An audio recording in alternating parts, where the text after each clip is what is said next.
جی وعلیکم السلام ورحمۃ اللہ وبرکاتہ۔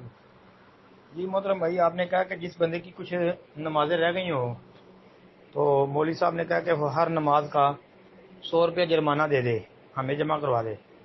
تو آپ نے کہا یہ سوکھا طریقہ ہے۔ یہ سوکھا طریقہ نہیں ہے، یہ غلط طریقہ ہے۔ دین اسلام نے تو نمازوں کی قضاء کا بھی حکم نہیں دیا کہ 10 سال 20 سال 30 سال کی کسی کی نمازیں رہ گئی ہوں تو اتنے سالوں کی نمازیں لٹانے کی کوئی ضرورت نہیں ہے۔ سچی توبہ کرے اور آئندہ جو ہے پکا نمازی بننے کا عزم کر لے تو پہلی زندگی کی نمازیں لٹانے کی کوئی دلیل نہیں ہے۔